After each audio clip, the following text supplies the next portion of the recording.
إلا الله وحده لا شريك له وأشهد أن محمدا عبده ورسوله أما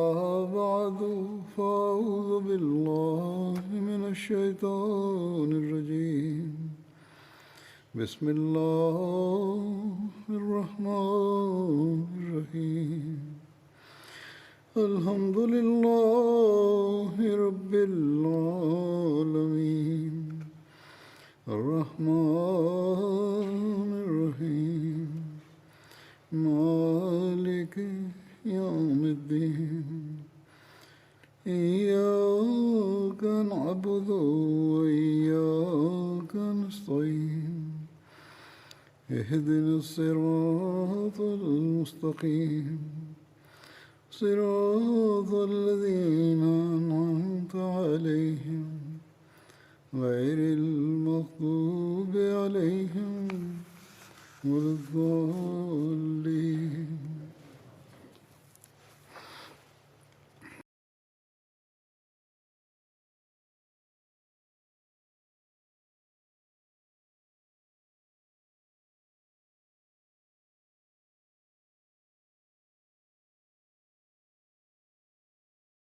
ಹಜರತ್ ಮುಸ್ಲೆಹೆ ಮೌದ್ ವಾಕತ್ಸ್ತೆ ಅರು ಸ್ಪೀಚ್ ನೊ ನಕದೆ ಫುಕಿಯೋ ನಿತ್ಸುಯಿತೆ ಕತತ್ತೆ ಇತ ತೊಕಿ ಹಜರತ್ ಉಮರ್ ನೊ ಜಿದಾಯಿ ನೊ ಜಿಕೆನ್ನಿ ಗೆಂಕಿಯುಶಿ ನಗರ ಕೋ ನೊಬೆತೆಯಿಮಸ್ ಸ್ಮರಿ ಸೇ ಯುಗೆಂಶ ನೊ ಶಿಗೊ ಒಕೊನವರೆತ ಸೆನ್ಸೋ ದೇವ ಹೊತೊಂದೋ ಇಸ್ರಾಮ್ ಕ್ಯೋತೋ ನೊ ಕಜುವ ಸುಕುನಕತ್ತ ಶಿರಿಯಾ ನೊ ಸೆನ್ಸೋ ದೇವ ಹೇಶಿತಚಿಗ ಹಿಜೋನಿ ಸುಕುನಕತ್ತನೊದೆ ಹಜರತ್ ಅಬು ಉಬೇದಾ ವ ಹಜರತ್ ಉಮರ್ನಿ ತೆಕಿ ನೊ ಕಜುವ ಹಿಜೋನಿ ಓಕು ಅರುನೊದೆ ಮೊತ್ತೊ ಗುಂತೈಯೋ ಒಕುರುಯೋನಿ ತೆಹ ಇಷ್ಟೆಕುದ ಸೈತೊ ಕಕಿಮಾಷ್ಟ ಹಜರತ್ ಉಮರ್ ವ ಸೊರೆಯೋ ಶಿರಾಬೆತೆ ಮಿತರ ಕರೆವ ಅತರಾಶಿ ಗುಂತೈ ಓ ಸೈಯೋ ಸುರು ಕೊತೊಗ ಫುಕನೋದೆ ಅರುತೋ ಮೀದಾಶಿ ಮಾಷ್ಟ ನಜೆನರಬ ಅರಬ್ ಶೂಹೆನ್ನು ಬುಜೊಕುನ ವಕಮೊನೊತಚಿಗ ಕೊರೊಸರೆತಕ ಕರೆರ ಜೈಂಗ ಸುದೆನಿ ಗುಂತೈನಿ ಹೈತೆ ಇತಕರದೆಸ್ ಕರೆವ ಸೋದಾಂಕೈಗಿಯೋ ಕೈಸೈ ಶಿ ಸೊನೊನಕದೆ ಸಮದಮನ ಬುಜೊಕುನೊ ಇಷ್ಟೊಬಿತೋ ಶೋಶು ಶಿತೆ ಕರೆರನೊ ಐದಾನಿ ಕೊನೊ ಮೊಂದೈಯೋ ಒಕಿಮಾಷ್ಟ ಕರೆರವ ಸೋನಿನ್ನೊ ಇಷ್ಟೊಬಿತೊಗ ಮಿತ್ಸ್ಕರು ಕೊತೊಗ ದೆಕಿರು ಬುಜೊಕುಗ ಅರುತೋ ಒಶಿಯತ ಹಜರತ್ ಉಮರ್ ವ ಅರು ಶೋಕೋನಿ ಸೊನೊ ಬುಜೊಕುನೊ ವಕಮೊನೊ ಸುಗುನಿ ಅಚ್ಚುಮೆರು ಯೋನಿ ಮೇಜಿತ ಸೊಷ್ಟೆ ಹಜರತ್ ಅಬು ಉಬೇದನಿ ಕೊನೊಯೋನ ತೆಗಮಿಯೋ ಕೈತ ಸ್ಮರಿ ಅನತಾವ ತಸ್ಕೆರು ತಮೆನಿ ಸೂಜಿತ್ಸುದೆ ಅನತನೊ ತೊಕೊರೊನಿ ಕುರು ರೊಕ್ಸೆನ್ನಿನ್ನೊ ದಾನ್ಸೆ ಒಕುರಿಮಸ್ ಆಯು ಬುಜೊಕು ಕರನೊ ಸಾನ್ಜೆನ್ನಿನ್ ಗಾ ಅನತಾನಿತೊ ದೊಕಿ ಸೊಷ್ಟೆ ನೊಕೊರಿನೊ ಸಾನ್ಜೆನ್ನಿನ್ನಿ ಹಿತೋಶಿ ಮೊನೊತೊಷ್ಟೆ ಅಮರ್ ಬಿನ್ ಮಾದಿ ಕರಬೊ ಉಕುತ್ತೆ ಇರುತೋ ಹಜರತ್ ಮುಸ್ಲೆಹೆ ಮೌದ್ ವ ನೊಬೆಮಸ್ ವತಷ್ಟಚಿನೊ ಇಸ್ಟೋರಿಗ ಸಾನ್ಜೆನ್ನಿನ್ತೊ ತತಕೌತಮೆನಿ ಒಕುರರೆ ತಬಾಯಿ ಕರೆವ ಸೊರೆಗ ಮತ್ತಕು ಚಿಸೇನಿ ಹನ್ಸುರು ಕೊತೊ ದೇಯಾರಿ ಕರಿಫ್ನೊ ಆತಮವ ಒಕಾಶಿಕುನತ್ತನೊಕ ಇಸ್ಟೋರಿವ ದೋಷ್ಟೆ ಸಾನ್ಜೆನ್ನಿನ್ತೊ ತತಕೌ ಕೊತೊಗ ದೇಕಿರು ದರೋಕಾತೊ ಇಯು ದೇಶೋ ಶಿಕಾಶಿ ಸೊರೆರನೊ ಇಷ್ಟೊಬಿತವ ನಾಂತೊತ್ಸಿಯೊ ಶಿಂಕೋಶಿ ಓ ಮೊತ್ತೆ ಇತನೊ ದೇಶೋ ಹಜರತ್ ಅಬು ಉಬೇದಾಗ ಹಜರತ್ ಉಮರ್ ನೊತೆ ಗಮಿಯೋ ಉಕೆತೊರುತೋ ಕರೆವಾ ಸೊನೊತೆ ಗಮಿಯೋ ಯೊಂದೆ ಜಿಬುರ್ನೊ ಹೇಶಿತಚಿನಿ ಯೊರಕೊಂದೆ ಕುದಸೈ ಅಮರ್ ಬಿನ್ ಮಾದಿ ಕರೆಬ್ಗ ಅಷ್ಟ ಅನತತಚಿನಿ ಕುರುದಾರೋತೋ ಇತ್ತ ಯೊಕುಜಿತ್ಸು ಹೇಶಿತಚಿಗ ಸೊರೋಗಾಂ ಓ ತೊನಾಯಾಗೆತೆ ಹಿಜೋನಿ ನೆತ್ಸುಜೋತೆ ಕಿನಿ ಅಮರ್ ಬಿನ್ ಮಾದಿ ಕರೆಬ್ ಓ ಕಂಗೇಶಿ ಮಾಷ್ಟ ಕರೆಗ ಇಷ್ಟೊರಿದೆ ಕಿತನೊನಿ ತೆಕಿವಾ ಒಸೊರಕು ಜೂಮಾನಿಂಕ ನೀ ಜೂಮಾನಿನ್ನೊ ಗುಂತೈಗ ಇಸ್ರಾಮ್ ಕ್ಯೋತೋ ತಸ್ಕೆರು ತಮೆನಿ ಕಿತೆ ಇರುನೊದೆ ಕರೆರವ ಸೊನ್ನನು ಯೊರಕೊಂದೆ ಇರುನೊದತೋ ಒಮೊತ್ತ ಸೊನಾತೋ ಸಾನ್ಜೆನ್ನಿನ್ನೊ ಗುಂತೈಮೊ ತೋಚಕುಶಿ ಕೆಂದೆ ತತಕೌತೊ ಕಿವ ಸ್ಟೋರಿಗ ಸಾನ್ಜೆನ್ನಿನ್ತೊ ತೈಜಿ ಶಿಯೇನೈನೊನಿ ಇಸ್ರಾಮ್ ಕ್ಯೋತೋ ವ ತೆಕಿಯೋ ಉಚಿಮಕಾಷ್ಟನೊದೆಸ್ ಕರೆವನೊ ಬೆಮಸ್ ಕುಚಿನೋ ತತಕೈ ದೇವ ಸ್ಟೋರಿಗ ಸಾನ್ಜೆನ್ನಿಮ್ಮೊನೊ ಇಷ್ಟೊಬಿತೋನಿ ಜಿಬುನ್ನೊ ಈತೈ ಕೊತೊ ಸ್ತಾಯಿರು ಕೊತೊಗ ದೆಕಿರುಗ ಕರೆರವ ತೋಜಿನೊ ಕಾರಿಫ್ನೊ ಕೊತೊಬಾವೋ ಹಿಜೋನಿ ತಕಕು ಹೇಯೋಕ ಇಷ್ಟೈತನೊದೆ ಹಜರತ್ ಉಮರ್ಗ ಅಮರ್ ಬಿನ್ ಮಾದಿ ಕರಬ್ ಓ ಸಾನ್ಜೆನ್ನಿನ್ನೊ ಖವಾರಿನಿ ಒಕುತ್ತ ತೊಕಿ ಹೇಶಿತಚಿವ ಸ್ಟೋರಿನೊ ಹಿತೊಗ ದೋಷ್ಟೆ ಸಾನ್ಜೆನ್ನಿನ್ತೊ ತತಕೌ ಕೊತೊಗ ದೆಕಿರುಕಾತೊ ಹಂತೈ ಶಿನಕತ್ತ ಮುಶಿರೋ ಕರೆಯೋ ಸಾನ್ಜೆನ್ನಿನ್ನಿ ಹಿತೋಶಿ ತೊ ಮಿನಾಶಿ ಸುಬರಾಶಿ ಹನಾಯಕ ಸಾದೆ ಕರೆಯೋ ದೈಕಂಗೆ ಶಿಮಾಷ್ಟ ಸೊಷ್ಟೆ ಇಸ್ರಾಮ್ ಕ್ಯೋತೊ ತಚಿನಿ ಯೋರು ಕೊನೊ ದೈಕಂಗೆ ನೊ ತಮೆ ತೆಕಿನೊ ಕೊಕೊರೊವ ಕ್ಯೋಫು ಓ ಇದಕಿ ಕರೆರವ 10万人か20万人の支援軍隊がイスラム教徒に届いたと考えたので、戦場で彼らは足場を失い敗北して逃げた。彼は述べます。最近私たちも同じような方法で心を満足させなければなりません。彼はヨーロッパ、スペインやシチリアで布教する方法を説明しながらこの事件に言及したのです。さて、エジプトの征服に言及します。その中でファーマーという戦争がありました。ファーマーはエジプトの有名な都市で、地中海とナイル川の支流であるプルゼの河口近くの丘に位置していました。アラマ・シブリのマニによれば、エルサレムの征服後、ハズラット・ウマルはハズラット・アマル・ビン・アースの主張で、4000人の軍隊と一緒にハズラット・アマル・ビン・アースをエジプトへ送った。しかし同時に、エジプトに着く前に私の手紙をもらった場合、戻ってきてくださいと命じました。アリーシに着いた時、ハズラット・ウマルからの手紙が届いた。それによって前進するのが禁じられたが、条件付きの命令だったので、ハズラット・アマルは今、エジプトの国境内に入ってきたと考えたので、アリーシを去ってファーマーに着きました。イスラム戦争に関する本のアル・イクテファーで次のように述べられています。つまり、ハズラット・アマル・ビン・アースがラファーという場所に着いたとき、彼はハズラット・ウマルからの手紙を受け取ったが、ハズラット・ウマルが言ったようにこの手紙で戻るように命じられているのではないかということを恐れて、彼は死者から手紙を受け取らず歩き続け、ラファーとアリーシュの間に位置したある小さな集落についてから彼はそれについて尋ねた。そこはエジプトの国境内にあると教えられた。したがって彼はその手紙を求めてそれを読んだ。その中であなたと一緒にいるイスラム教徒を連れて戻ってくださいと書かれていた。したがって彼は仲間たちに、あなたたちはここはエジプトであるということを知っていますかと尋ねた。彼らはもちろんそうだと答えた。したがって彼は言った。アミル・モメニンはエジプトの国に到着する前に彼の手紙を受け取った場合、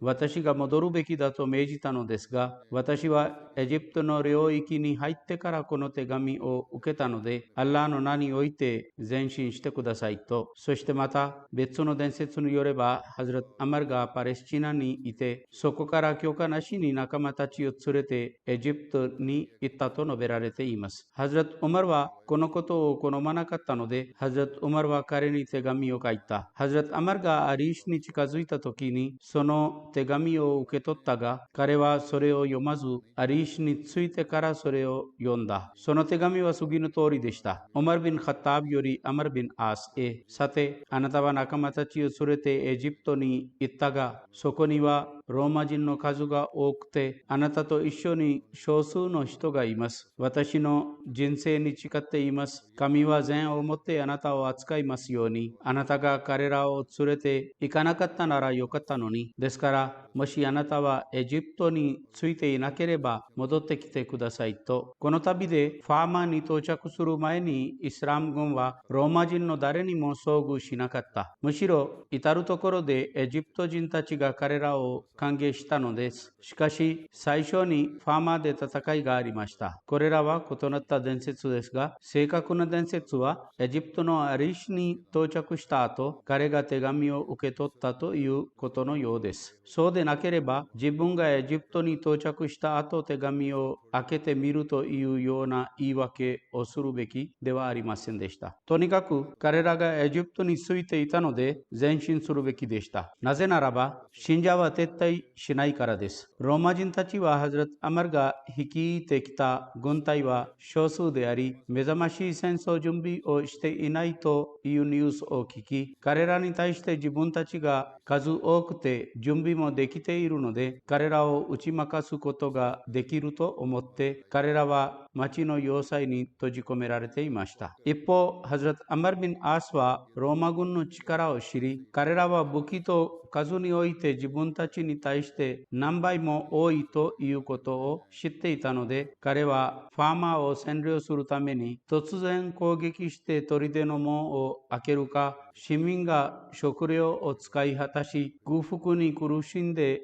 外へ出るまで辛抱強く包囲を続ける計画を作った。したがって包囲が行われた。一方、イスラム教徒による包囲がますます厳しくなり、他方ではローマ人もその頑固さを諦めるつもりではなかった。このようにして包囲は何ヶ月間も続きました。時々ローマ軍が出てきて数回の小競り合いの後撤退していました。これらの衝突ではイスラム教徒は優勢でした。ある日、ローマ軍の一団はイスラム教徒と戦うために町の外に出ました。イスラム教徒が勝利し、ローマ人は敗北して町の方に逃げようとした。イスラム教徒は彼らを追いかけ、走るのに非常に速いスピードを示し、一部の人はローマ人が砦の門に着く前にそこについて砦の門を開け、明白な勝利への道を切り開いた。ビルビースの征服。これはどのように起こったかについては、ファーマーの後、ハズラト・アマル・ビン・アースはビルビースに向かって前進したとき、ローマ軍は彼の道を妨げた。ビルビースはフスタートから約30マイル離れ、シリアに向かう途中の町です。彼らはイスラム教徒がバブリオンの要塞まで着くことができないように道を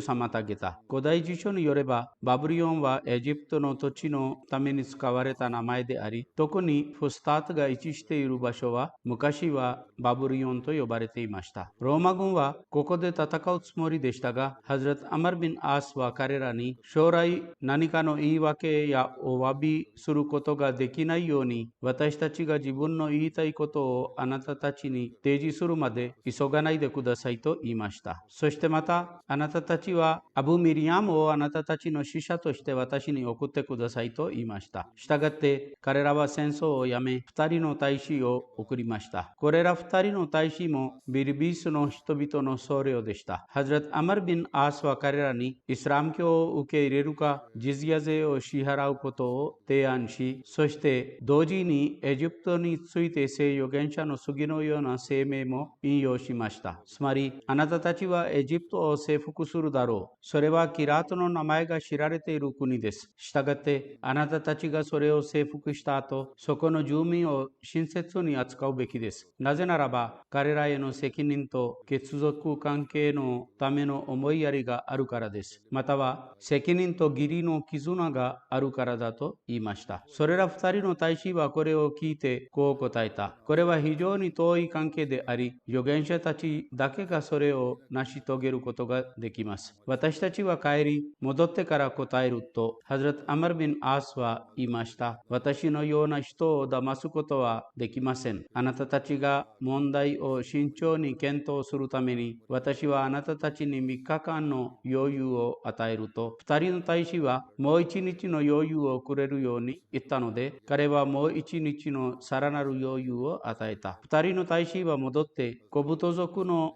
首長のマクーカスとローマ皇帝に代わってエジプトの統治者のアータボンに来て、イスラム教徒からの提案を彼らに提示しました。アータボンはそれに同意せず、戦うことを決心し、一晩でイスラム教徒を攻撃しました。アータボンの軍隊の数は1万2000人だったと述べられています。この戦いでイスラム教徒のかなりの数が殉教し、1000人のローマの兵士たちが殺され、3000人の兵士たちが捕らえられました。そしてアータボンは戦場から逃げました。一部の人によれば、彼はこの戦いで殺されたと言われています。イスラム教徒はアレクサンドリアまで彼と彼の軍隊を打ち負かした。歴史家はイスラム教徒がビルビースに1ヶ月間滞在し、その間戦いが続き、最終的にイスラム教徒が勝利を収めたということに同意していますが、この戦争は激しかったかそれ以下であったかについて彼らは意見が異なっています。この戦争の紛争中にイスラム教徒の知恵と道徳的優勢の証拠となる事件がありました。事件は次の通りです。神がイスラム教徒に勝利を与えたとき、マクーカスの娘のアルマヌーサが逮捕されました。彼女は父親の最愛の娘であり、彼女の父親は彼女をヘラクレスの息子のコンスタンティンと結婚させたいと思っていたが、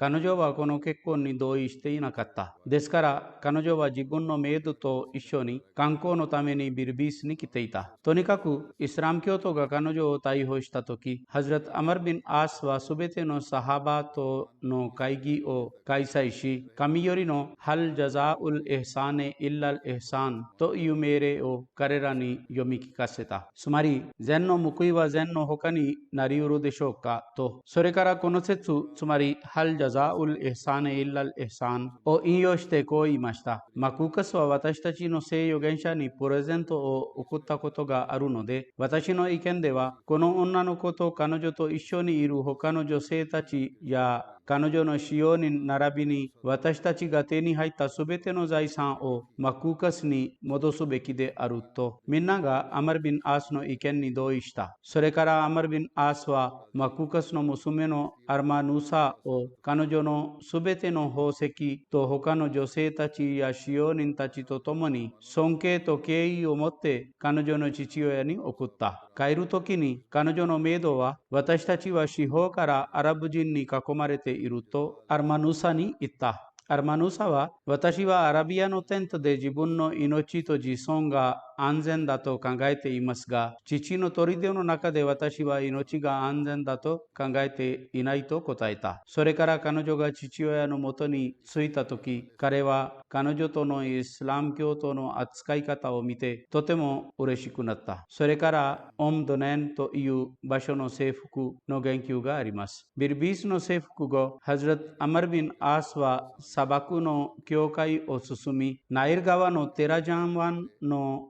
源流近くのオムドネンという集落の近くに到着しました。この湾はスエズ近くでエジプトの町を地中海に接続させていた。現在カイロのウズブキヤ地区が位置する場所は当時ローマ人の要塞に囲まれた集落のオムドネンの入植地でした。その近くにナイル川の埠頭があって、その埠頭にはたくさんのボートが止まっていた。この集落はエジプト最大の要塞都市であるバブリオンの北にありました。この点でオムドネンは過去にファラオたちの首都となっていたエジプト人の最愛の地域の最初の貿易要塞であったと言われるだろう。イスラム教徒はオムドネンの近くに行って野営しました。ローマ人は自分の最高の軍隊をバブリオンに送り、オムドネンの要塞をしっかりと強化し、戦いの準備を整えました。スパイのニュースによって、ハズラト・アマルビン・アースは彼の軍隊がバブリオンの要塞を征服するために、またはそれを包囲するために不十分であるということを推定したので、彼はメッセンジャーによってメディナに手紙を送り、その中で自分のエジプトへの旅の状況、要塞についての詳細と、それらを攻撃するために支援軍の必要について述べた。一方、彼は支援軍がもうすぐ着くということを軍隊の中で発表しました。それからオムドネンへ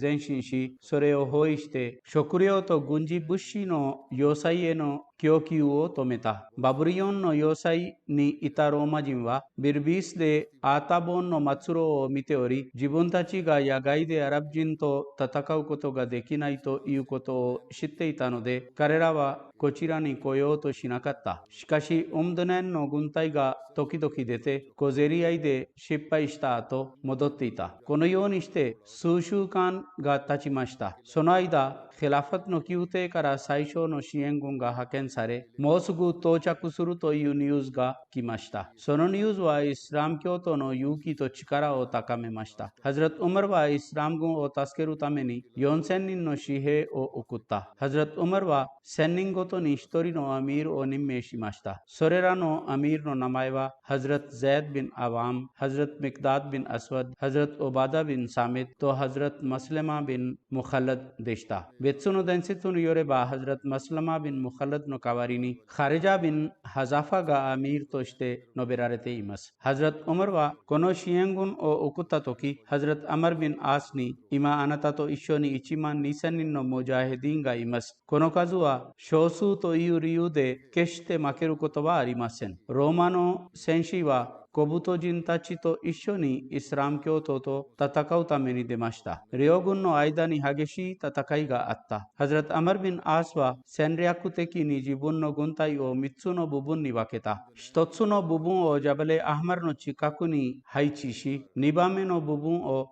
ドネンの近くでナイル川のほとりの場所に配置し、そして残りの軍隊と一緒に敵と戦うために出ました。激しい戦闘が続いていた時、ジャバレ・アハマルに隠れていた軍隊が出てきて、後ろから攻撃しました。その結果、敵の軍事システムが崩壊し、彼らはドネンの方へ逃げようとした。そこでイスラム軍の別の部分が準備を唱えていたので、彼らは彼らの道を妨げた。したがって、ローマ軍は3つの軍隊の間に捉えられ、敵は敗北しました。様々な征服の言及によれば、ドネンの征服後、ハズラト・アマル・ビン・アースは最初にファユームの地域を征服しました。この地域の主張は、この戦いで殺されたと述べられています。それから、イスラム教徒がアイヌ・シャムスでローマ人と戦った。その前に8000人のムジャヘディンの支援軍隊が来て、ハズラト・アマル・ビン・アースに加わった。それはハズラト・ズベール・ビン・アワムの指揮下であり、その中にハズラト・オバダ・ビン・サミット、ハズラト・ミクダード・ビン・アスワッドとハズラト・マスレマ・ビン・ムハラドなども含まれていた。この戦いにもイスラム教徒が勝利を収めた。その後、イスラム教徒はファユーム州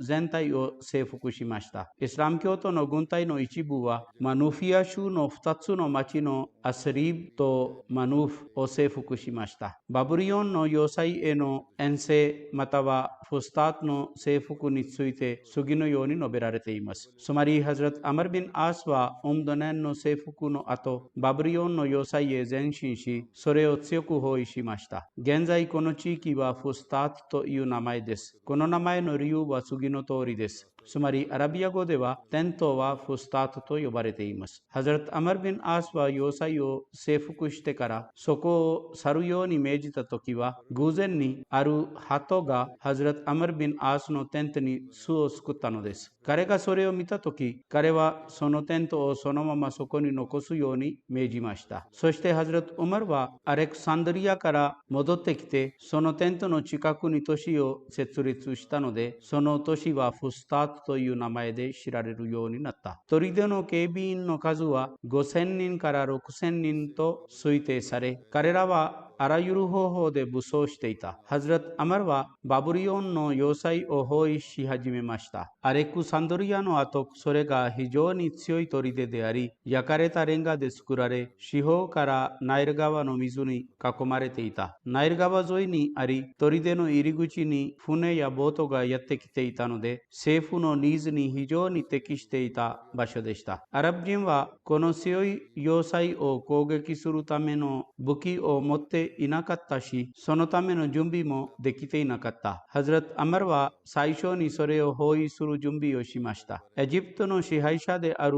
マクーカスはハズラト・アマル・ビン・アースの前に要塞につき、戦いの準備をしていました。ハズラト・ズベールは馬に走って塹壕の周りを一周し、必要なところで適切な数の兵士と騎兵を割り当てた。この包囲は7ヶ月連続で続き、勝利や敗北は決まらなかった。その間にローマ軍は時々砦から出て戦ったり戻ったりしていた。その間にマクーカスは和解と脅迫のために自分の大使をハズラト・アマル・ビン・アースに送り続けました。ハズラト・アマル・ビン・アースはハズラト・オベダ・ビン・サミットを送り、和解のための3つの条件だけを定めた。つまり、イスラム教を受け入れるか、ジズヤ税を支払うか、そうでなければ戦いが起こるだろう。そして、それら以外の条件で和解できないと言った。マクカスはジズヤ税の支払いに同意し、その許可を求めるために自分自身でヘラクレスに行きました。しかし、ヘラクレスはそれに同意せず、むしろ彼はマクカスに非常に腹を立て、懲罰として彼を国外追放しました。バブリオンの要塞の征服が遅れているのを見たとき、ハズラト・ズベール・ビン・アワムはこう言った。私は自分の生命を神の道に捧げるために行き、これによって神はイスラム教徒に勝利を与えることを私は望んでいると。これを言ってから彼は裸の剣を手に取り、はしごで城壁を登った。他の数人のサハバも彼に従った。城壁に登ってからみんな一つのスローガンを唱え上げた。そしてすべての軍隊も同時にスローガンを唱え上げた。それによって砦の地面は揺さぶられた。キリスト教徒はイスラム教徒が砦の中に入ってきたことに気づき、慌てて逃げようとしました。ハズラツ・ズベールは城壁から降りて砦の門を開けた。そしてすべての軍隊が中に入り、戦って要塞を征服しました。ハズラツ・アマル・ビン・アースはローマ軍が数日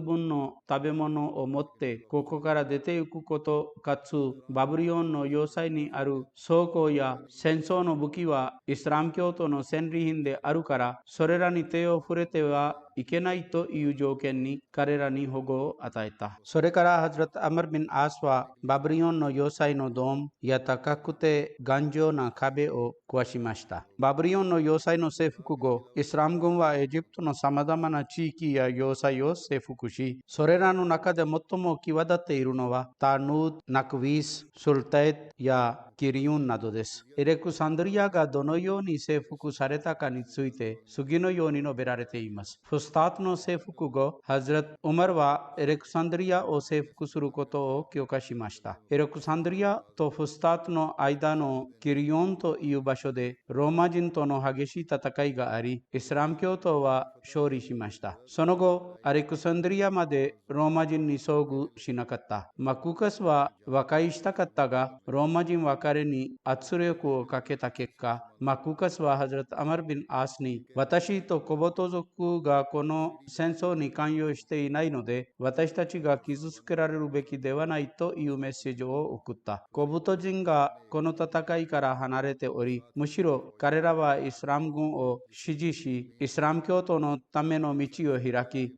橋などを修理し始めた。エレクサンドリアの包囲の際にも、コブト人がイスラム教徒に物質を供給し続けた。エレクサンドリアの重要性は、イスラム教徒がエレクサンドリアを征服したとき、この都市が首都であったという事実から判断できます。それはコンスタンチンの後、ベザンチウム・ローマ帝国の2番目の大きな都市とみなされていた。さらに世界初の商業都市でした。ベザンチウム人はイスラム教徒がこの都市を占領した場合、それは非常に悲惨な結果をもたらすことをよく知っていました。この困惑の状態でヘラクレスはアラブ人がアレクサンドリアを克服した場合、ローマ人が滅びてしまうとさえ言ってしまったのです。アレクサンドリアでイスラム教徒と戦うためにヘラクレス自身が準備していたが、準備している間に亡くなり、彼の息子のコンスタンティンが王になりました。アレクサンドリアはその城壁の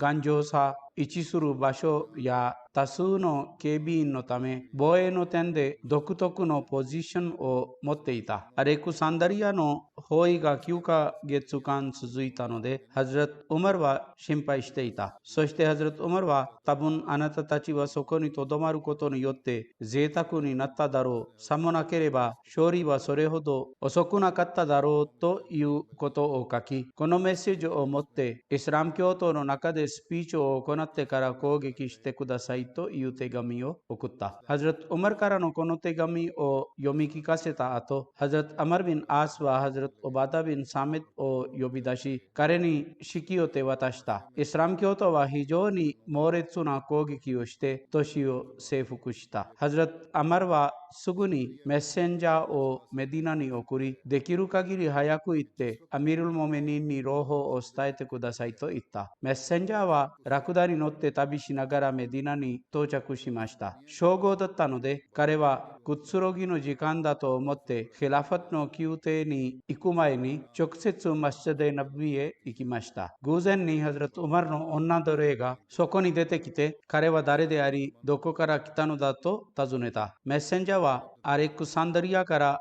来たと答えた。女奴隷はすぐに行って知らせて戻ってきた。そしてあなたはアミル・モミニンによって呼び出されたので行ってくださいと言いました。ハズラット・ウマルは待つことができず、自ら行く準備をしていて、巻物を整えている間にメッセンジャーが入ってきた。勝利の状況を聞いて彼は地面にひれ伏し倒れ、感謝のためのサジダを行った。それから彼は立ち上がってモスクに行って、アッサラート・ジャメと発表してもらった。これを聞いてメディナの人々すべてが集まった。メッセンジャーはみんなの前で勝利の状況を説明しました。それからメッセンジャーはハズラット・ウマルと一緒に彼の家に行き、食事が出されました。それからハズラット・ウマルはメッセンジャーになぜ直接私に来なかったのかと尋ねた。彼はあなたがおくつろぎ中だろうと考えたからだと答えた。彼はこう言いました。あなたはどうして私についてこのように考えたのですか？私が日中に寝たら誰がヒラファトの負担を背負うだろうかと、アレクサンドリアの征服によってエジプト全体が征服された。これらの戦いで多くの人が捕虜にされた。ハズラット・ウマルは手紙によってハズラット・アマルに次のように命令しました。つまり全員を読んで彼らがイスラム教徒になる権利や自分の宗教に固執する権利があることを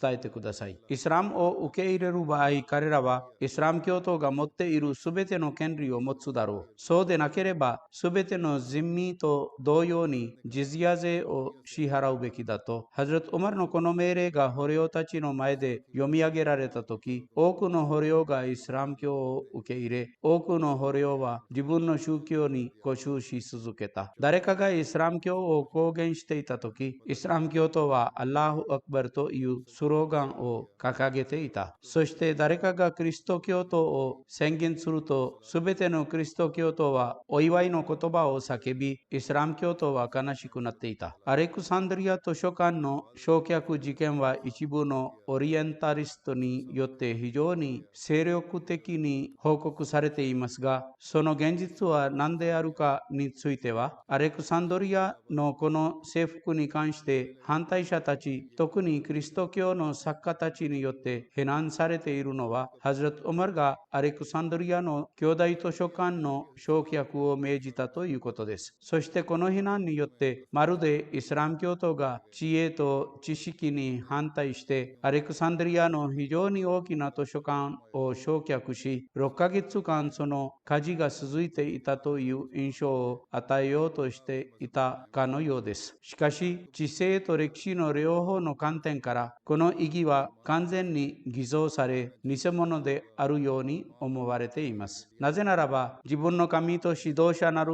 預言者によって、タラブル・イルメ・ファリザトン・アラクル・ムスリミン、すなわち、教育を受けることはすべてのイスラム教徒の義務であるということが教えられ、そして、ウトロブル・イルマ・ワロカーナ・ビシン、すなわち、たとえ中国まで行かなければならなくても、教育を受けるべきだということを命じられた人々、そして彼らのために知識と知性及び熟考と考慮に関する数十の諸説が聖コランの中で述べられている人々に対して、図書館の焼却を非難づけることは、理性と知恵の原則に反しているからです。さらに、キリスト教徒やヨーロッパの学者たち自身を含む多くの研究者は、このことを拒否し、アレクサンドリア図書館の焼却事件は完全に捏造され、作り話であると述べています。したがって、エジプトの学者であるモハンマド・レザーは自分の著書、ウマル・ファルークの生涯の中で、この事件に言及しながら、次のように述べています。つまり、アブル・ファラジ・マラティは、アレクサンドリアでの火災に関する非難に言及したのです。彼はこの事件をムクタセル・ドワルという歴史の本によって引用しました。この歴史家は1226年に生まれ、1286年に亡くなりました。彼はこう述べています。征服の時、小人の司祭であり、イスラム教徒の間でヤヒヤという名前で知られるようになったヨハナ・アン・ナフィという人は、キリスト教徒のヤコビア派に属しており、後ほどキリスト教の三位一体の信念から廃墟したが、彼はアマルビン・アースに王国の宝物の中から医学の本を求めた。そこでハズラット・アマルビン・アースはハズラット・ウマルから許可を得た後、何かを言えるだろうと答えた。これはまさに一種の捏造された話ですが、それでも私は意義を反駁するためにそれを述べています。ハズラット・ウマルは次のように書きました。あなたが言及した本は、それらの内容がアッラーの聖典に適しているのであれば、アッラーの聖典にあるものが私たちのために十分であり、私たちはそれらの本の必要はないのです。そしてもしそれらの内容はアッラーの聖典に反しているならば、私たちはそれらの本の必要はないので、あなたはそのような本を破壊するべきだと。ハズラット・アマルビン・アースはアレクサンドリアの風呂屋でそれらの本を分類し始め、そのかまどでそれらを燃やした。このようにして6ヶ月間でそれらの本がなくなった。この伝説は歴史書のタブリの中でもなく、イブネ・アシールの中でもなく、ヤクビやキンディの中でもなく、イブネ・アブドゥル・ハカムやバラドリでもなく、そしてまたイブネ・カルドゥンもこれに言及していません。アブル・ファルジだけが西暦13世紀半ば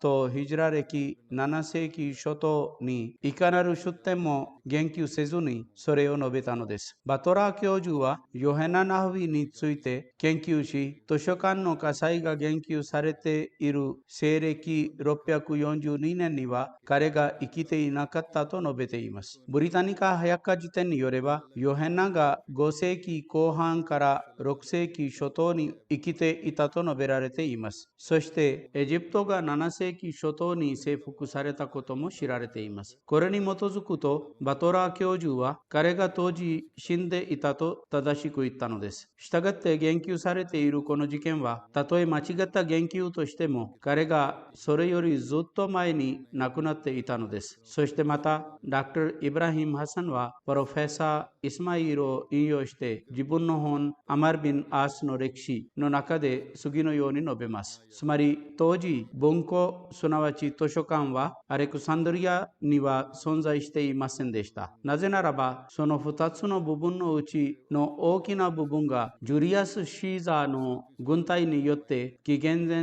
47年に何の目的も理由もなく燃やされたからです。そしてその2番目の部分も当時代に同じように絶滅されたのです。そしてこの事件はテオフィルという牧師の命令で4世紀に起こりました。バトラー教授は述べます。アブルファルジによる物語は歴史的に根拠がなく馬鹿げています。本を燃やす必要があったなら、それらは短時間で一度に燃やすことができたはずです。もしそれらが6ヶ月間で燃やされていたならば、それらの多くが盗まれる可能性もあります。アラブ人は何かを破壊したことは知られていませんと、ガボンはこう述べます。イスラム教の教えがこの伝説に反対しています。なぜならば、この教えは戦争で見つけられたユダヤ教徒やキリスト教徒の本を燃やすことは許されていないということだからです。そして哲学、詩や宗教以外の科学についての本に関する限り、イスラム教はそれらの使用を許可しています。イスラム教徒は征服された地域で寺院とそれらに関するものが損害されることを防いだだけでなく、むしろ人民たちに宗教の自由も与えたので、アミルル・モメニンがアレクサンドリア図書館の焼却を命じたということは、知恵によって受け入れられるでしょうか。ハズラット・カリファトル・マシー・アッワルは自分の著書のタスディーク・バラヒネ・アハマディアの中で、この非難に言及してこのように答えています。彼は述べます。卓越した医学者のフェルノスの要請で、軍隊の司令官のアマルがその図書館に関して2番目のカリフのアミルル・モメニン・アマルに指示を求めたとき、カリフはそれをすぐに焼却するように書いた。6ヶ月間そこの古屋に火がついていた。彼は述べます。人々はこのように言いますが、この意義はただ牧師たちによる抽象の結果であり、現実ではありません。そうでないと、上司者たちは考えてみてください。ハズラット・カリファ・アワルはこれを述べています。つまり、第一に、それがイスラム教の習慣の一つであった場合、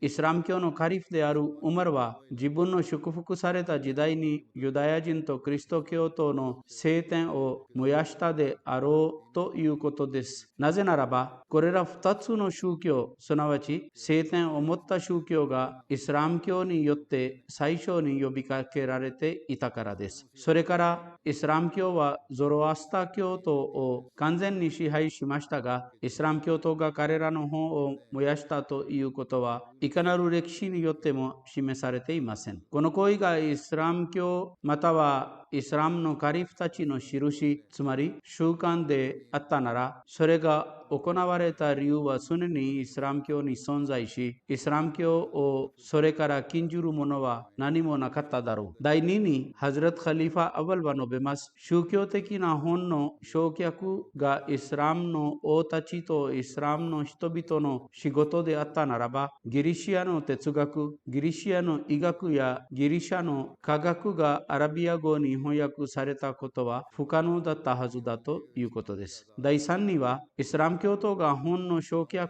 を採用したならば、バラヒネ・アハマディアの論泊の著者がハズラト・カリファトル・ミシー・アバルは彼に答えて述べています。彼がこのことにおいて海外のアレクサンドリアまで行かず、自分の国からの洗礼を挙げたはずです。しかし彼は述べます。ここのインドで本の焼却のいかなる事件もあったのでしょうか。第4には、イスラム教は700年以上インドを支配しました。この期間中、バグワット、ラマヤナ、ギータ、マハバラタ、そしてそれらと同様にリンプラン、マルカンディなどは有名な本であり、今日でも宗教書や聖典として確信されていますが、それらのうち何の焼却のニュースも耳に入っていません。したがって、なぜこれらのヒンズー教徒はイスラム教徒がこれらの聖典を焼却するとみなしたのか不思議に思われます。後世に考えてみてください。この意義への答えに関して、バラヒネ・アハマディアの各書の中で、ハズラト・マウラナ・アブドゥル・カリームさんもメモを書いたのです。彼は述べます。この事件が調査され、本当の状況が明らかになるまで、この非難はイスラム教徒につけられていたが、今では公正で正直な学者たちのうち、この不当な非難をイスラム教徒につける者はほとんどいません。この非難は主に偏見や無知に基づいていましたし、当時もこれを非難づけた人々が正確な証拠を持っていなかった。つまり、この物語を述べた2人の歴史家が、この事件の580年も前に生まれ、彼らはそれ以前のどんな証拠も持っていなかったのです。アレクサンドリアの図書館の研究に関して多くの本を書いたセント・コレイは、この伝説を完全な嘘とみなし、これらの本がジュリアス・シーザーの戦いで燃やされたと判明されたのです。したがって、プルートがシーザーの生涯の中で述べたように、ジュリアス・シーザーが敵の手に落ちることを恐れて自分の船に火をつけたので、同じ火が広がってアレクサンドリアの有名で偉大な図書館を完全に燃やしてしまったのです。ヘデンは自分の著書 Dictionary of Dates Relating to All Ages の中で、この伝説を完全に間違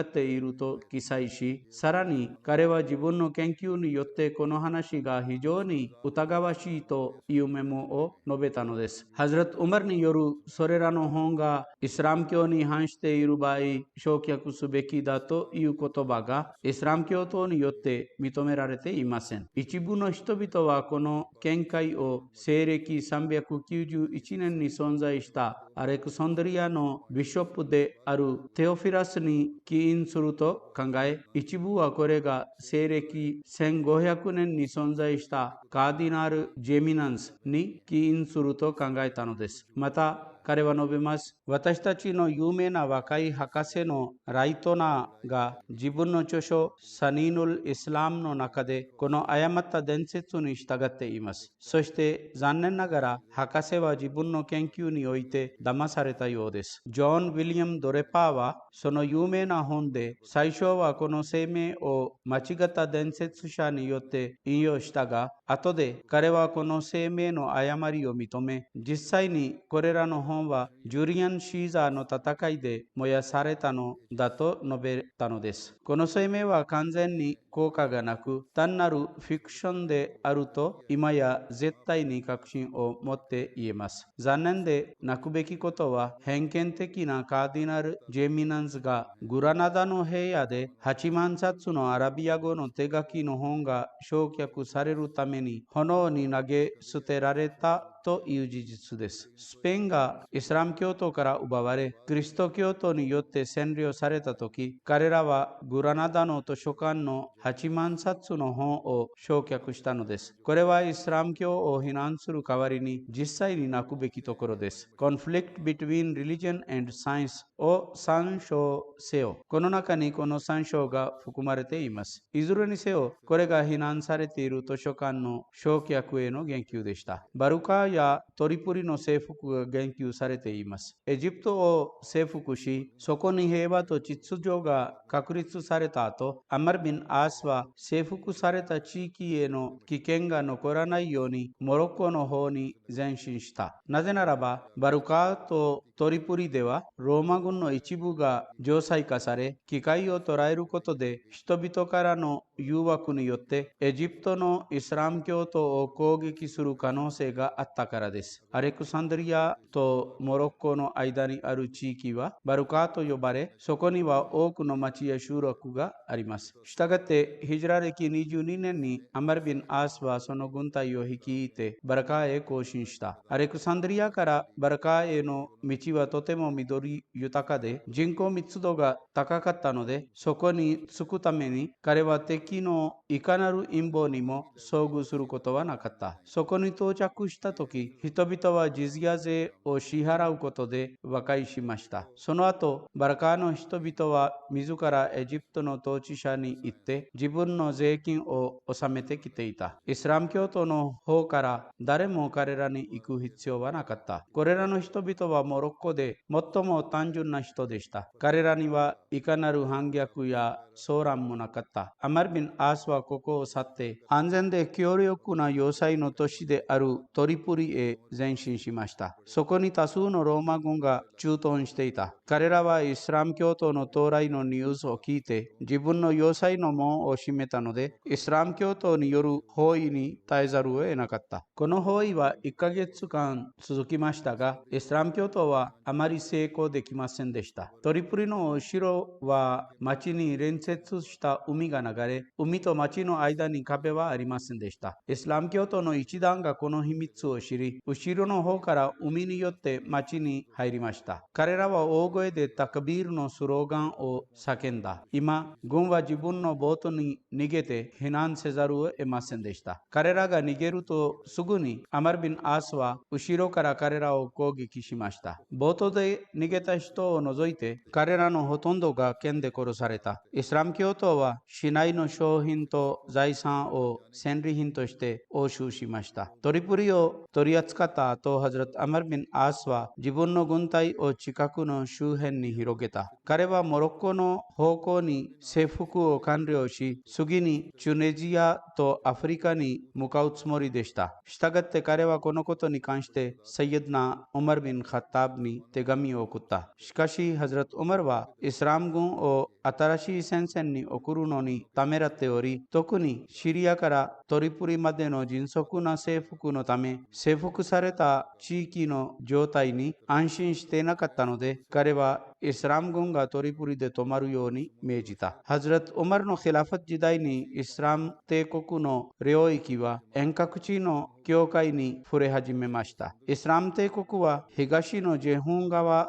とインダス川から西のアフリカの砂漠まで、そして北の小アジアの山々から、そしてアルメニアから南の太平洋とヌバまで国際的な国家の形で世界地図に現れました。ヌバはエジプトの南端の地域であり、様々な民族、宗教、国民、文明と文化が繁栄した非常に広い地域です。すなわち、イスラム政府ではエジプトの地域だけでなく、イスラム教徒の影響下にあったこの地域全体で様々な民族、様々な文明と文化のすべてがイスラム教の正義と慈悲のおかげで平和と平安の生活を送った。すなわち自分の信念、崇拝と文明や文化の反対者に何千もの反対にもかかわらず、この世界におけるすべての権利を与え、彼らの生活を完全に尊重したイスラム教の下で、戦争中のイスラム教徒の崇拝の状態に言及して、ハズラト・ムスレーマウドはこのように述べます。世界のすべてが段階的に発展し、大きなことでも一度に起こらず、ゆっくりと起こるのです。聖預言者の時代でさえ、すべてのイスラム教徒がタハジャド礼拝を捧げていたわけではなく、徐々にそれに慣れてきました。したがって、ハズラト・ウマルの時代に戦争の時でさえ、聖預言者も時々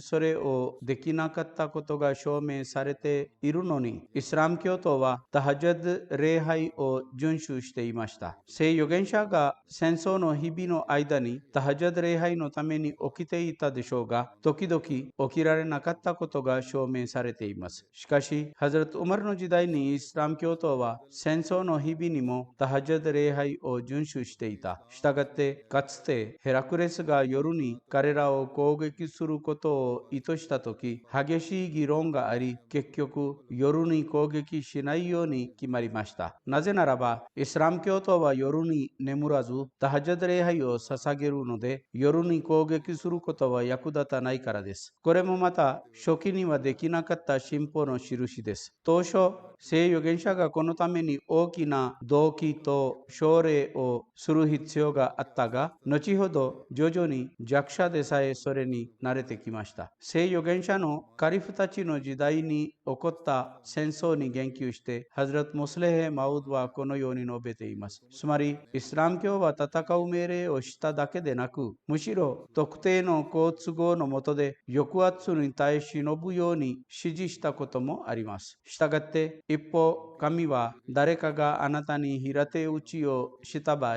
あなたも彼に平手打ちをすることを許したが、他方では彼はもしあなたが平手打ちをすることが有益ではないと考えたならば、静かにし、平手打ちで平手打ちに反応しないように教えたこともあります。したがって、このような場合について、通常提起される論拠によって、ハズラト・アブバカルやハズラト・ウマルやハズラト・ウスマンに対する敵の非難を擁護することができます。ハズラト・アブバカルが抑圧したのではなく、むしろシーザーが抑圧を行い、ハズラト・ウマルが抑圧したのではなく、むしろイラン皇帝が抑圧し、ハズラト・ウスマンが抑圧したのではなく、むしろアフガニスタンとブハラの国境に住む部族とクルド人などが抑圧を行ったということがわかりますが、なぜハズラト・アブバカルが彼らを許さなく、なぜハズラト・ウマルが彼らを許さず、なぜハズラト・ウスマンが彼らを許さなかったということは証明されません。彼らが戦うために出かけたとき、彼らはシーザに、あなたの軍隊がこのような間違いを犯したので、あなたの政府がこれについて私たちに謝罪するならば、私たちは許してあげるが、謝罪しない場合、私たちは戦うということができたはずです。彼らはシーザに、あなたやあなたの軍隊の一部がそのような機会に抑圧を行ったが、私たちは敵を許すことも教えられているので、あなたが許しを求めるならば、私たちはあなたを許すだろうということを提示しませんでした。むしろ彼が抑圧を行った時、すぐに彼と戦うために、つまりイスラム教徒が戦争するために起き上がり、それからその戦いを続けたのです。イラン皇帝の兵士たちがイラクの国境に侵入した後、サハバとイラン皇帝との戦争が政治的に完全に合法になっていたが、道徳的にハズラット・ウマルはイラン皇帝にあなたがこの攻撃を命じていないかもしれなく、むしろ兵士たち自身が攻撃したかもしれないので、あなたが私たちに謝罪し、この行為に対して後悔を示すならば、私たちはこの攻撃を無視するということができただろうが、彼はそのようにしなかった。同様にハズラット・ウスマンは自分の時代にあなたたちが抑圧したが、私たちの宗教は抑圧に対して赦免することを教えるので、私たちはあなたたちを許すと言わなく、むしろすぐにその抑圧と戦うために起き上がり、軍隊を送ったのです。そして戦争を行い、その戦争を続けたのです。結局、それはどういう理由でしたか。ハズラット・ムスレーマウドのベバス、考えてみると、その理由は、ハズラット・アブバカルが外部からの危険がなくなる時はいつでも、内部からの騒動が始まることを知っていたからであることがわかります。彼はこの攻撃がシーザーによって行われたのではなく、むしろイスラム教徒がこの苦難を通して自己改善に集中し、自分自身の中で新しい生命と新しい変化を起こすことができるために、神によってこの攻撃が行われたのだということを理解していたのです。ハズラット・ウマルはこの攻撃がイラン皇帝によって行われていなく、むしろイスラム教徒が怠慢で怠惰になって地面に夢中にならず、つまり世俗に夢中にならなく、むしろ常に目を覚まし注意深くなるために神によって行われた攻撃なのだということを知っていたのです。ハズラット・ウスマンは一部の部族がイスラム教徒を攻撃したのではなく、むしろイスラム教徒が目覚め、新しい精神と新しい生命が彼らの中に生まれるために神によって攻撃されたのです。ハズラット・ムスレーマウドは自分の説教でこれを述べたのです。そしてこれに基づいてハズラット・ムスレーマウドはさらにジャマートにアドバイスしながら、災難にあったり苦痛を経験したりすることは精神的に進歩することができるためだということを発表しました。そして今日でも私たちがこの原則を覚えておきたいのであれば、これらの試練と苦難が私たちを神に近づけるはずであり、それらこそが勝利の源になることを忘れないでください。私たちは恐れからこれらのものを避け、自己改善に焦点を合わせなければ進歩はありえません。ただし進歩があり、苦しみが終わった時でも、私たちはまだ神との関係を持ち、自分の精神的な進歩と精神的な改善に注意を払うべきです。ハズラット・ムスレーマウドは、私たちがこれを理解しなければ私たちは何も理解していないと書いていません。そして同じことが今日のすべてのアハマディにも当てはまります。الحمد لله نحمده ونستعينه ونستغفره ونؤمن به ونتوكل عليه ونعوذ بالله من شرور أنفسنا ومن سيئات أعمالنا من يهده الله فلا مضل له ومن يضلل فلا هادي له ونشهد أن لا إله إلا الله ونشهد أن محمدا عبده ورسوله عباد الله رحمكم الله